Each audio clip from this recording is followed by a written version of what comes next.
Everybody stand for the pledge, please. I pledge allegiance to the flag of the United States of America and to the republic for which it stands, one nation, under God, indivisible, with liberty and justice for all. Clerk, take the roll. Mayor O'Connor. Here. Morissette. Here. Wakefield. Here. Knudsen. Here. Kennedy. Here. Bruck. Here. Hall. Here. All right. First thing is suggestions, comments from citizens present. This is your opportunity to speak to any issue that is not on tonight's agenda. If you do have a comment, please come to the podium, state your name, give your address. Try to keep your comments brief. Try not to repeat other people's comments. So, does anyone have a comment? Good evening, everybody. My name is Hannah Bakken. I am a city resident. My address is 727 12th Street. My husband and I are small business owners of DBB Investments. We're a multifamily rental business. We have multiple units around town. As we looked at the agenda today, we wanted to ensure that it was discussed by council and staff how the assessments of our properties, which increased our property values on average 75%, will impact our taxes, especially on our tenants. Our properties are well maintained, safe, have good reviews from our tenants, however have had limited improvements over the last 5 years. Our family prides itself on running a family-owned and operated business, which has allowed us to have some of the lowest rents in town, and until now remain a low tax burden a low burden on taxpayer dollars, with only 5% of our residents receiving partial government rental assistance. We recognize that our town land value has increased and other new multifamily rentals have been built, but feel that there's a significant and not well communicated impact on how to pass this on to our residents with adequate notice. These increases come at a time where utilities are increasing significantly, which we also pass on to our multifamily units because we pay utilities. If taxes rise at the same rate as the assessments, along with these utilities, that raises the cost of living on the families within our properties approximately 8 to 10%. That may price them right out of town.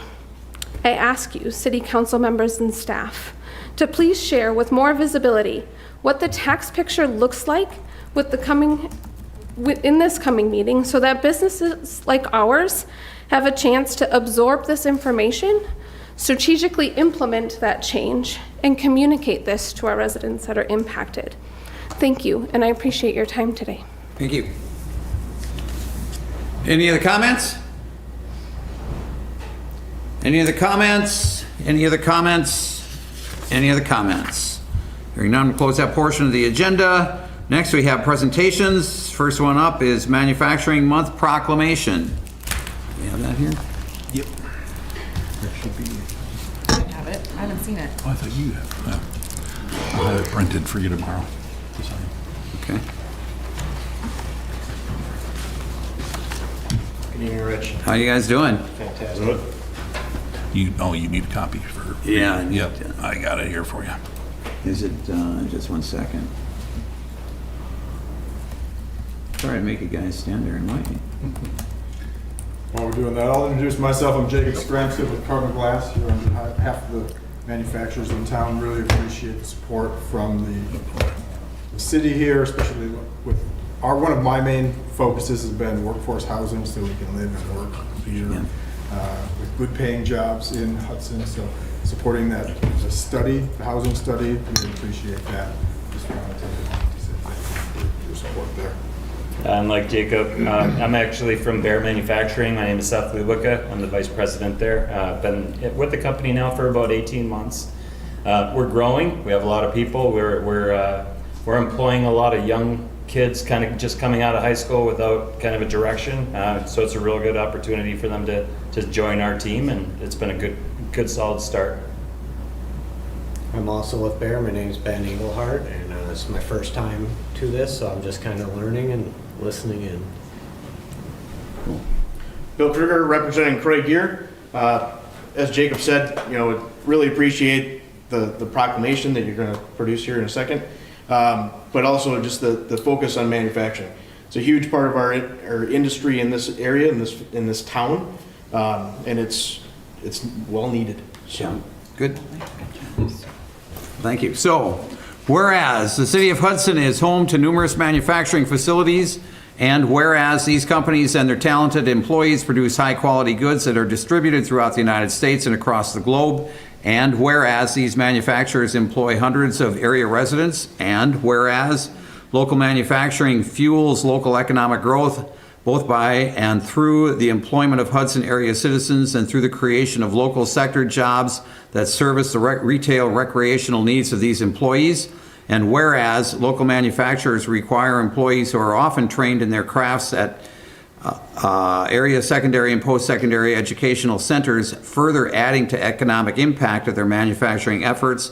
Now, therefore, I, Rich O'Connor, Mayor of the City of Hudson, Wisconsin, do hereby proclaim the month of October 2025 as Manufacturing Month in the City of Hudson, and call upon all citizens, you're doing good until then, and call upon all citizens to acknowledge and recognize the important and vital role of the city's manufacturing facilities have in growing and maintaining a vital economic base for the city of Hudson. This is given under my hand and the seal of the city this 6th day of October 2025. So once again, thank you, gentlemen.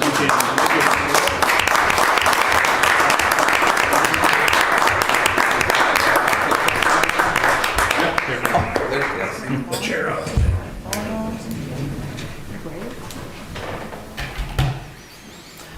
I look happy. Thank you. Thank you. It's good to see you all. Take care.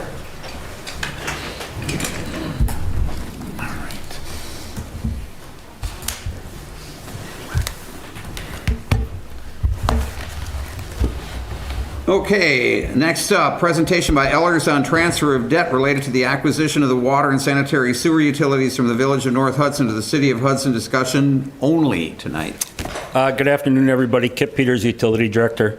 Brian is here from Ehlers. He's just going to give you a real quick presentation on some of the debt that will be transferred as part of the acquisition with the village, with the water and sanitary sewer systems.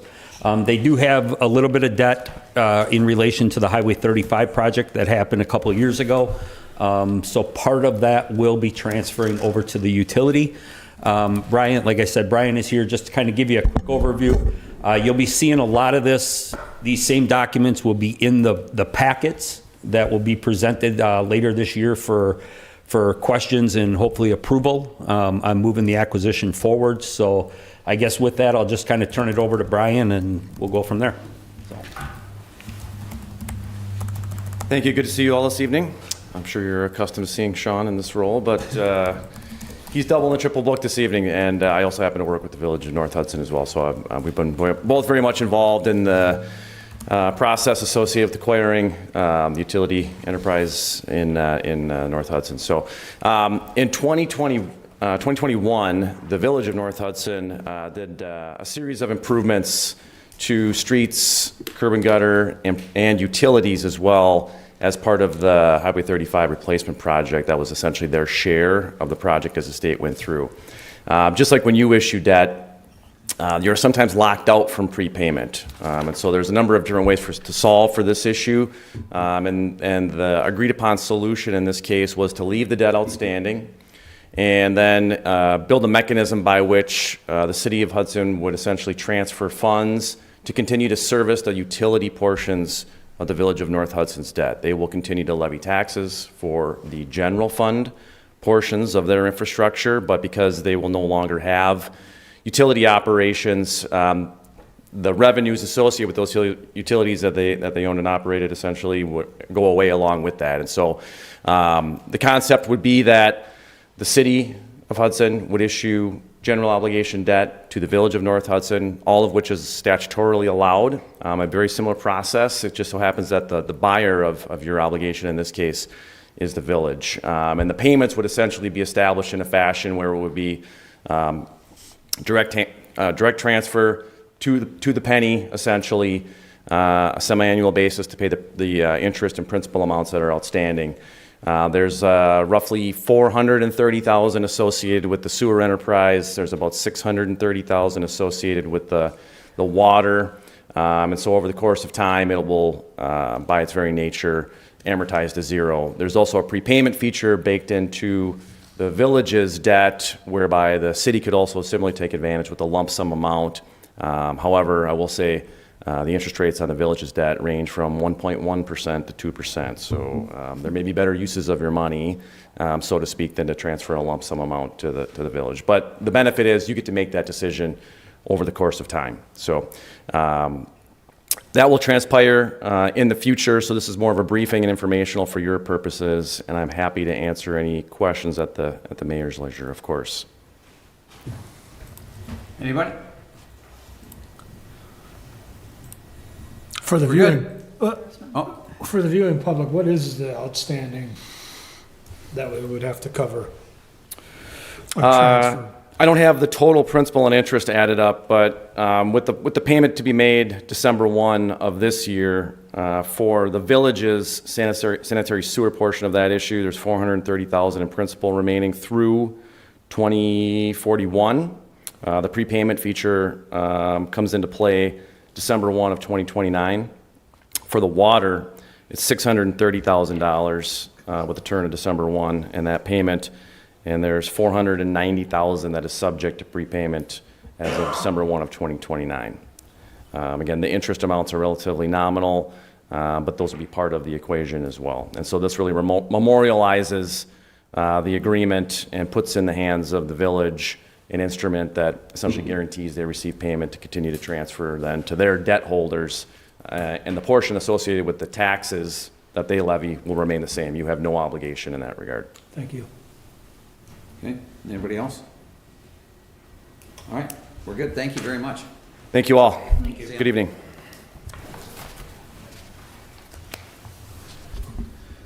All right, consent agenda.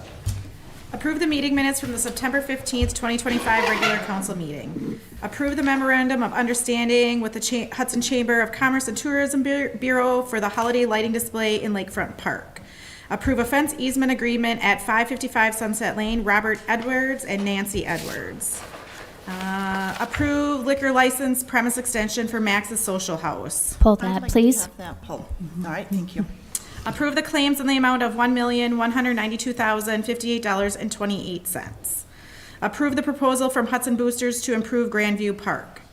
Request for approval to solicit bids for consulting services related to a possible referendum. And approve health insurance increase of 3.4%. Move to approve. Second. We have a motion and a second to approve the consent agenda with the exception of item D. Roll call. Morissette? Yes. Wakefield? Yes. Knutson? Yes. Kennedy? Yes. Bruck? Yes. Hall? Yes. Motion's approved, consent agenda is approved. Item D. So liquor license premise extension for Max's Social House, Inc. You go ahead. Sure. I just was wanting, hoping that Becky would tell us a little bit about this project. I wanted to make sure that our residents knew what was happening. That was really the reason for my request. I don't know if yours is something in addition to that. Pardon me? Was yours something in addition to that? About the outdoor usage was my question, yes. I think it's great that there's the idea of developing it as an event center or, more of a meeting space by using Hop and Barrel. And of course, got the food component there that wasn't, Hop and Barrel didn't offer before. But I wondered about the idea of live music and what kind of, are we approving that right now or do they have to get up on a permit basis? I didn't know how that worked for outdoor. That was listed in the application was one of their goals, which does sound like a lot of fun, but I just wonder what the regulations are on. Yeah, I also had some questions about this, and I don't know whether this is just the first step and we've got other steps that we're going to have to go through. That's what I wondered too, Joyce. And, but, all right, an event center, I'm wondering, how seating for how many? And what the need will be for parking for that? So right now what's before you is just the extension of the liquor license premise, because he acquired the property, the old Hop and Barrel property, at 310 Second Street. So it's the courtyard. The fence has been removed between the two properties currently that would divided Hop and Barrel's premise and Ziggy's premise. So now that he can fully use that and have his alcohol license cover both addresses. And Melvin is here to answer any questions here, and Mike has. Right. I mean, from a zoning perspective for parking or occupancy or whatever the applicant wants to do, obviously that would go through Plan Commission and Council additionally. Tomorrow night, Mr. Ashford has the Plan Commission be considering an application for downtown design review, kind of going through the conceptual planning stages of that. But, I'm certainly, if Mr. Ashford wants to speak to that, but, we're working through that process, and obviously that's a, Plan Commission then to council type application, so. Thanks. Yep. I'll move to approve the extension. Second. Motion and second to approve. Discussion? All those in favor? Aye. Opposed? Motion's approved. I guess maybe you're done. Request for proposals for a combined permitting licensing database, AI-driven platform. Okay, the request is to go out for proposals on looking at our website, all of our permitting software that we do through both building inspections and fire software, our fire inspection software, and the licensing and permitting software that we do, as well as short-term rental licensing, to have that all kind of revamped into one database is the idea, along with having an AI component on our website where people can go on and actually ask a question of what they're looking for and be able to get the answer a little bit faster. There's a lot of improvements in a lot of the functions that are out there. This could potentially save us a little bit of time on the clerk side and on staff side from trying to keep track and tracking things like the short-term rentals that touch 3 or 4 different departments. We've had interest. I think myself and other department heads have sat through probably about 8 or 9 different groups out there that all have the brand new thing. So we'd like to go out for bid, see if we can't save some money by combining some of the databases that we have, the software systems that we have, Because we're and right now increased still very, workflows, yes. we're very paper heavy still. So this Yep. just streamlining to help workflows get to between departments versus an email with a scanned document that gets lost here, there, whatnot as well. Yep, so to be able to put this out, get some bids back and see where costs might come in. So it's just a simple request for proposals and see where it takes us in the end and see if we can't save some time, money, or even on workflow and process within-house. Move to approve. Second. Motion is second to approve. Any discussion? All those in favor? Aye. Opposed? Motion is approved. Ordinance 15-25, terminating the City of Hudson, Wisconsin moratorium on short-term home rentals. Thank you. So obviously last meeting, the council approved an ordinance update after, multiple rounds of public engagement and whatnot. And what this does is lifts the moratorium. I want to be very clear that lifting the moratorium is not effective tonight. It's only effective after the ordinance is published. So that would be next week, Thursday. So October 16th, when the ordinance would be published, after that date, that's when we will accept new applications. We are actively engaged in making sure that our processes are in line, ready to go, getting the website ready. We've updated our forms. Thanks to the city attorney, Mr. Vivian and his office has provided us with an affidavit document for residency. All of those things are in the works and ready to go. But again, just to repeat, new applications will come in and after the ordinance is published on October 16th, so next Thursday. Could you refresh me? Is it correct that we decided that the council would then review them? Correct. Yes. Yes, Yes. we did. Yep. Yep. Yep. So that it takes a little bit of the burden off of the clerk. Yep. I mean, you still have to handle a lot of paperwork as do the other staff members, but it will come before us before anyone is awarded. Okay, Yep. thank you. Also, on the 16th, then, all the existing licensees, will that be on the website? Correct. With their Yep. contact, Yep. all of that? Yes. Okay. All of them will have to be on. Yep. Okay. That's great. Move to suspend the rules? Second? Motion is second to suspend the rules. Roll call. Morissette? Yes. Wakefield? Yes. Knutson? Yes. Kennedy? Yes. Ruck? Yes. Hall? Yes. Motion's approved. Rules are suspended. Move to approve ordinance number 15-25. Second? Got a motion and second to approve. Discussion. All those in favor? Aye. Opposed? Motion's approved. Thanks, Mike. Thank you.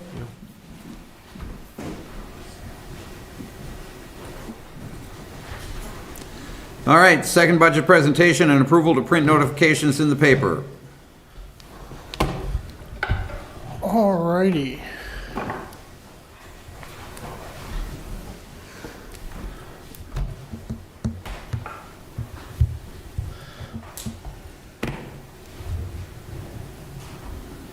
I will keep my comments relatively brief with the idea that most, if not everyone in the room, was in the room about a half hour ago when we discussed this previously, but also want to make sure it's comprehensive for those watching online.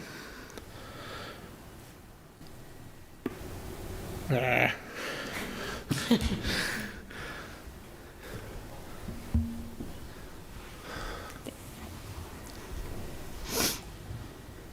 Sure, this will work. What council is asked to approve tonight is the printing of the preliminary budget in the paper, and then also setting the public hearing date for the 2026 budget and 2025 tax levy. The proposed date for that being November 3rd at the 6 o'clock council meeting. Oh, this is just lovely. Exit out of there. Oh, now you get to see my call history. This is just going well. Going real well. All right. The schedule, which council has seen several times previously, I'll note the one addition of September 10th. Council was sent the line item budgets for their review. And then we're here at October 6th, where Finance Committee and City Council is asked to authorize publication. Those will go in the paper then, assuming they are approved tonight, in the 16th of October and the 23rd of October, this newspaper publications. And then again, the November 3rd public hearing, which council is asked to set this evening. And then I'll also note the November 14th is the final day we have to get the budget and assessment numbers to the county. Considerations for the 2026 budget were employee retention, rising operational costs. I'll note in the bottom left, healthcare costs came in at 3.4% rather than the 8%, which was baked into the previous iterations. As noted in our public comment, we are undergoing our revaluation right now. That was mandated by the state because of the in the 2024 assessed values and our equalized values were outside of the acceptable range. So 2024 assessed values were the $2.448 billion. 2025 equalized value, which the goal of the assessment is to get our assessed value as close as possible to that as equalized value.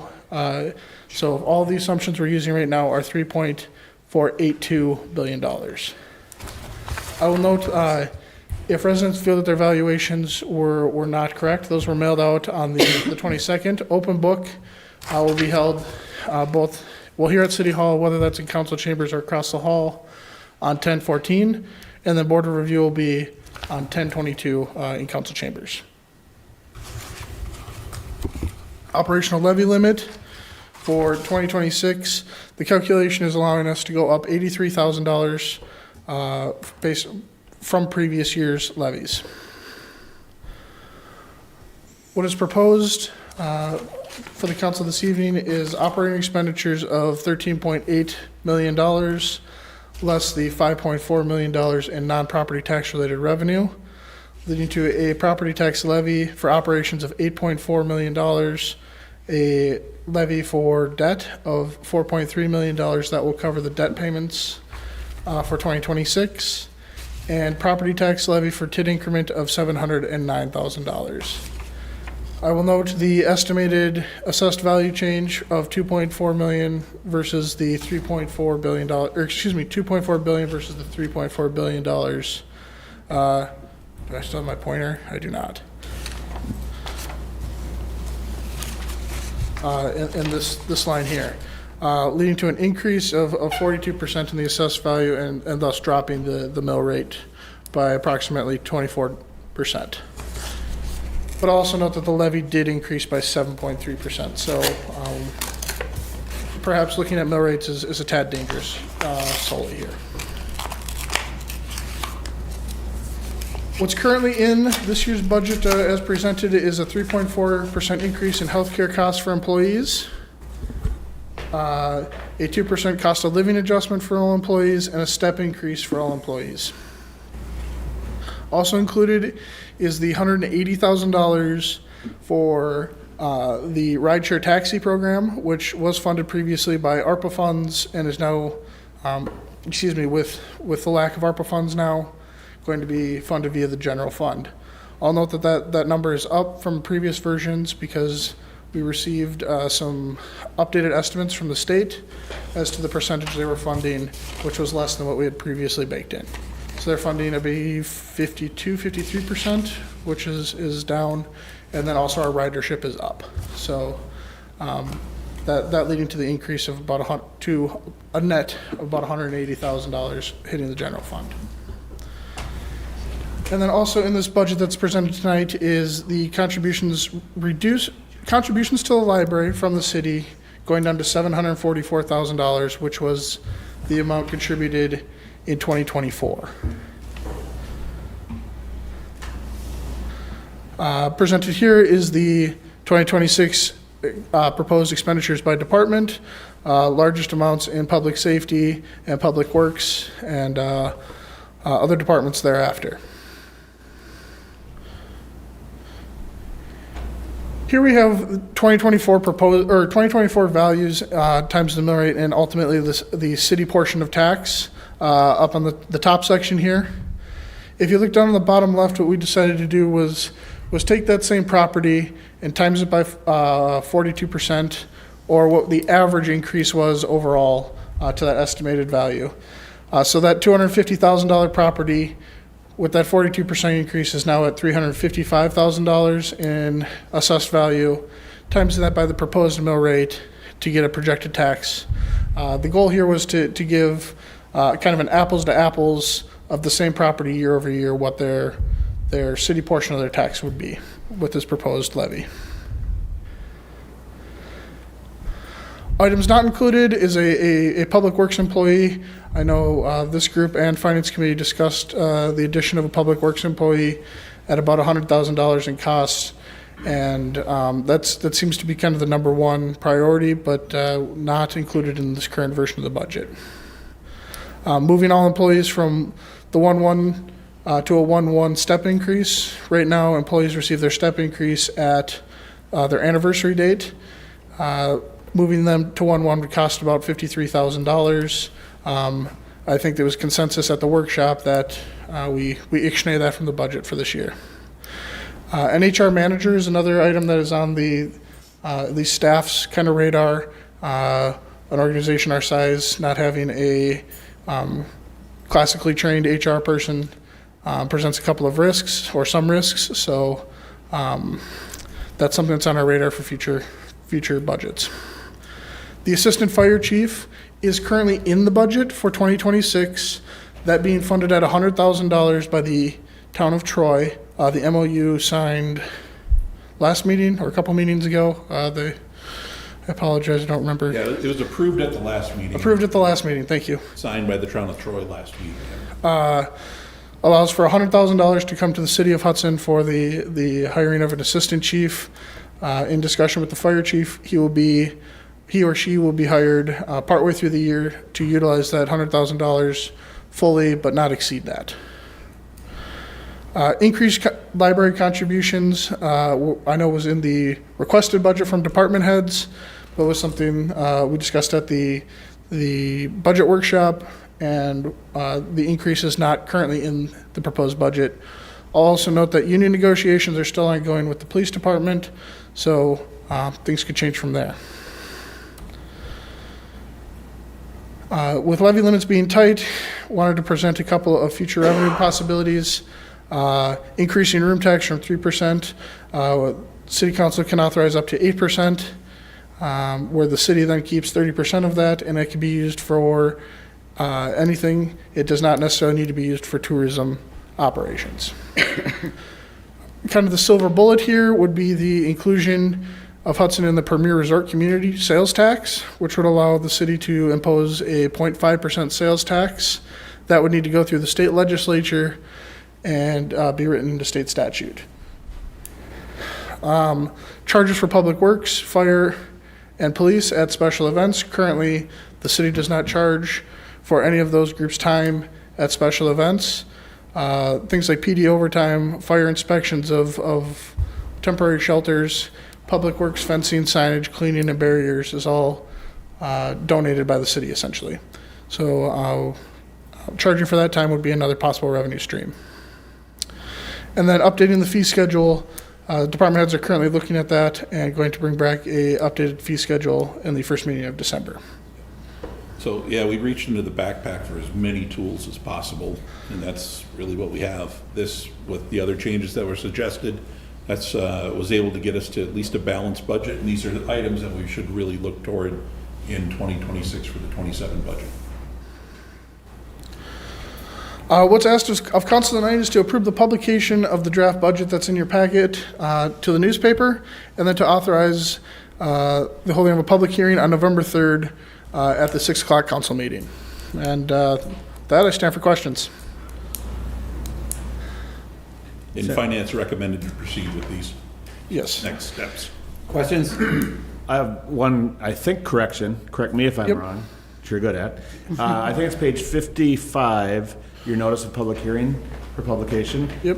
We have November 3rd, 2025 at 7 PM. Oh, it should be 6. Would that be 6? Okay. Yep, I you're was the only correct. one Getting all ready and Oh my, closing up. that could be a problem. Yeah, I'm just a detail guy. You guys No. And then the other question I had, just sort of, because when we left here last time, that health insurance was really kind of weighing on all of us. It was really keeping us from, feeling like we would get everything under the wire. Do you have a dollar amount that 8% down to 3.6 means to us? That ended up being, the general fund portion of it ended up being about $70,000. Okay. Yep. Thank you. Anybody else?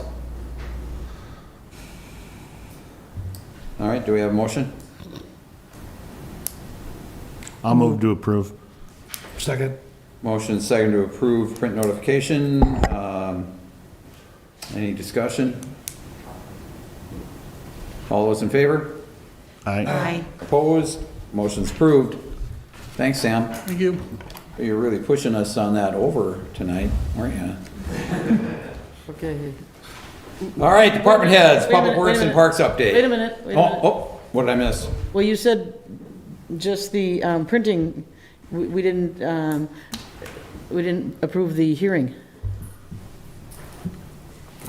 Oh, just Well, my looking- motion can include that. Yeah, I was just looking at what was printed here, second budget presentation approval to print notifications in the paper, but I guess you're right, we do need And I to have set approve in public hearing. date. Okay. What's that? I have it in the motion to set the public hearing date. Okay. All right, Mike. All right, good evening, council. Mike Moraz, Director of Public Works and Parks. So I'll cruise through my update and obviously available to answer any questions you have. So it's that time of year where we're scrambling or cramming in to get projects completed. And then also looking to the future because everyone knows what's coming. And so shutting down parks and just getting plow equipment checked, trucks DOT'd, inspected, so on and so forth. But in your issue sheet or in your packet, on my issue sheet, I put some of the projects that were recently completed, including O'Neill Road, the east leg of Vine and Carmichael. If you've driven past that, that's a much better, much needed improvement. Sunset Lane, Malibu, Apparel's Trail was recently paved, second lift. That one was not in my packet, but that one has recently been completed. They were putting out black dirt and restoration earlier this morning. So road projects are pretty much all wrapped up, which is good because we are coming to the point where asphalt plants, consider shutting down when the temperatures get cooler. The splash pad, so all of the plumbing and anchors have been set. So what's remaining is to hook up the control box and then pour the concrete. So I did reach out to the company this morning to get a schedule. Have not heard back from them, but I anticipate that happening over the next couple weeks while the weather is still decent. In Prospect Park, we installed that net climber. It's super cool. So if you get a chance to drive up there and take a peek at it, Public Works staff installed the border, did the restoration work to save some money on that project. But that one turned out really nice. And then we also cleaned up some of the hillside as well, removing some of the buckthorn and so on and so forth, really opened it up. I think it turned out fantastic. And then the last thing that I'll mention is the Public Works facility out on 2101 O'Neill Road. Obviously that renovation has started. In the photo, you'll see some of the site work that has started on the west side of the building. That is going to be where the salt storage facility is going to be. So work is underway, which is exciting to see. Every time I go up there, something new is changed or different, so they're flying. So yeah, with that, any questions from anybody? Oh. Well, I wanted to comment, we talked a little bit about addressing some communication with Waste Management. Yes. So unless anyone else had something. In discussion with Deb Andrews, Executive Assistant in Public Works Department, and Mike, our Public Works Director, they get a tremendous number of calls from people with questions, and, my pickup, we're still dealing a little bit with the schedule changes and people concerned with what's happening. I wanted to emphasize that there is an ability for our residents and property owners to get a direct message from Waste Management regarding any we're coming back tomorrow sort of messages, or there was a holiday, so we're changing our schedule this week. And I just wanted to encourage the public. We talked about that because they're practically acting like a customer service branch for Waste Management in terms of the emails and phone calls. Yeah. All right? Yeah, I would encourage any resident that has not signed up for notifications through Waste Management to please do so, because a lot of the questions that we get asked would be solved through those notification systems. There's basically so that brings up. You have to have your account number. Yeah. And you set up with your email of your choice and you get a password, and then you can log in and choose what notifications you want. Yeah. So in this, even if everything's going well right now, when we have a heavy snow this winter, there may be days where it's pushed back. It's just nice for people to be able to get that notification. If they don't want to receive a message, you can go onto the account and look also. So like if there's 2 or 3 people in the family that are keeping track of it, anyone can log onto the account and see a message that pertains to your property that week. So just a general poll, has it gotten better over the last week or two or not? I guess last week it's getting a little better. I did actually one of the green team drivers did flag me down outside of City Hall here. He was picking up and he said, hey, just checking to see how it's going. He was kind of in charge of the downtown route and was kind of expressing some things that he would probably change or update to the route manager. And so that was good from my perspective to see that green team is actually in town helping out. He said he's going to be here for the next 3 to 6 months until they get their full staff out of that Somerset office. So like I said, if you continue to have problems, just please reach out to me. I know it's been a tough couple of months, but hopefully we get it figured out. So. Right.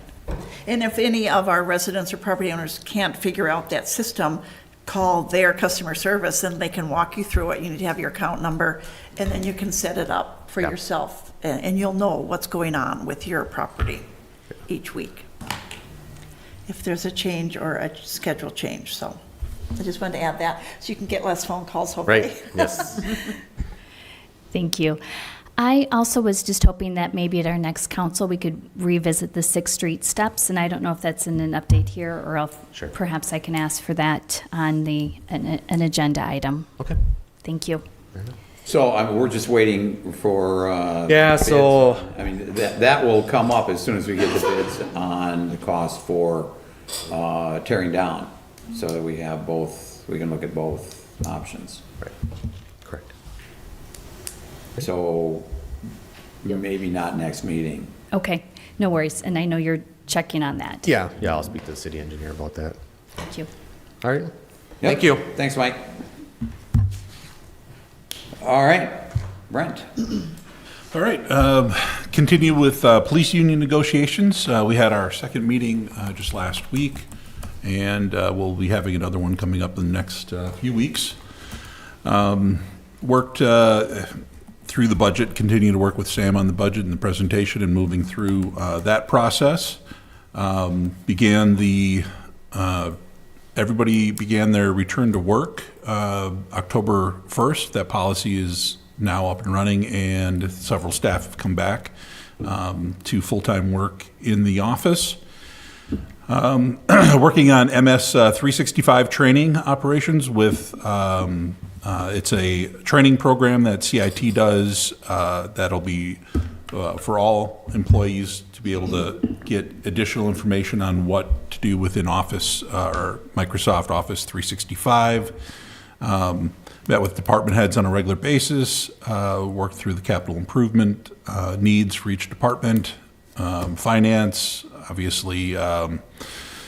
Continue to work on personnel policies, and we'll have to make that adjustment coming up soon to the personnel policy to go back to, we had set it up to be, to move everybody to the January 1st date. We'll have to change that back out, probably bring that here on November 3rd to make that change for the budget as well, so that we readjust everybody to what Sam and I have put in the budget overall for employee annual step increases, which is throughout the year.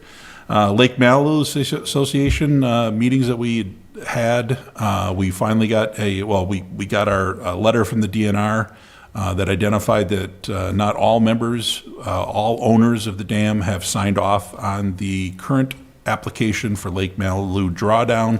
Therefore, DNR has put a pause on the drawdown this year, and I think we were all expecting that. So we did get a letter in the, just last week, I think Thursday or Friday. And working with Mike with any of the developers that he's working through. So there you go. Staying busy. All right, any questions? Real quickly regarding the Lake Malibu, is that going to be I mean, they put the project on pause for this season, let's say. Will that come back to us as I think the last time we spoke is, could we dig into some of the information, some of the projections that may or may happen? Is that going to be an ongoing project? Yeah, the association, they have engineers, and they're supposed to be reaching out to the city to set up a meeting with us to figure out how they're going to do, or if they're going to do the additional calculations that the city was looking for. Okay. So yes, it's all on pause until they come back to us with that information or a means to get through that process. Okay, thanks. There were a couple things that we were asking them to do, right? So, and you're talking Stantec when you're talking about engineers? Yes, is their engineer. We thought, first of all, we asked them if they would include modeling, opening up the secondary dam. Yes. Right? Mm-hmm. Yes. And that was not part of what they were supposed to be doing, obviously.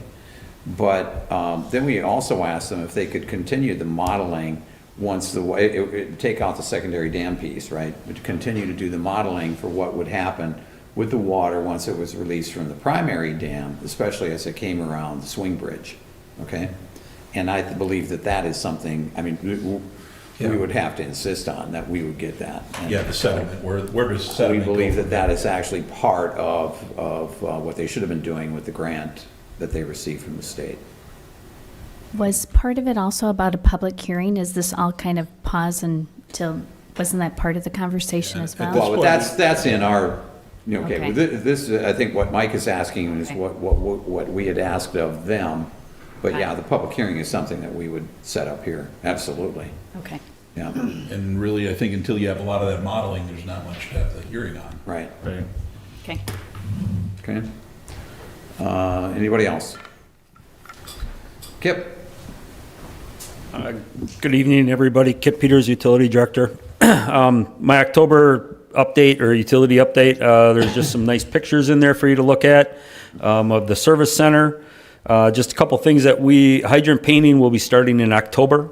Up in the village, we will be starting to work our way towards Hudson on that. Hydrant flushing, valve exercising's been completed for the year. We're done with that. Lift stations have been cleaned and degreased for the year, so we're done with that. And we're currently updating our 2019 sanitary sewer comp plan. We need that updated just it's kind of our blueprint of what can happen, with the city in terms of sanitary sewer, how we're going to go about, expanding different things like that. So we are in the process of updating our comp plan, probably have that done in next 6 months or so. So that's it. Okay, anybody? Thanks, Kip. Thank you. Can I recommend, I guess during public comment, there were some general comments about their assessments. And just a reminder, if people are not familiar with the process, they really should go to open book and make sure that you attend that meeting as part of the process. So the assessor can explain why there's an increase or not an increase, or if there's any issue that an individual may have, maybe there's an error or something. That can happen. Go to open book and have the assessor explain those issues. So. Okay. Also, I'd like to comment on the Booyah that we had this past weekend, our Community Celebrate Hudson Booyah, in coordination with the Golden Rule. We had a great event. I have no idea how many people were there. We did have a great attendance, though, and we were very concerned about attendance given the weather prediction and the way it turned out. I heard it was 90 degrees. I don't even know. We were so busy, but the wind kept everybody cool, and we had a great number of people there. Went through almost all of the Booyah, came up with about a couple gallons left, I think, at the end. So 100 gallons down to just a couple. I do want to thank the people that helped us with this. Mike Miraz and Public Works Department were great getting the park set up for us. Chief Willems getting police officers out there to interact with the kids was great. Appreciate that. And Chief Spielman, the same thing with the fire truck and firefighters.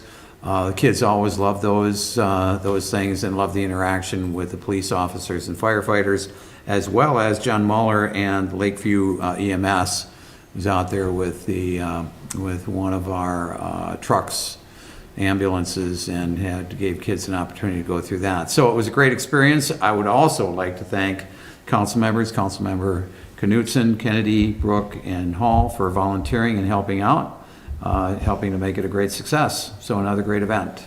So thank you very much. Anybody else? Move to adjourn? Second. Got a motion and second to adjourn. All those in favor? Aye. Opposed? Motion's approved. We stand adjourned. Thanks, everybody.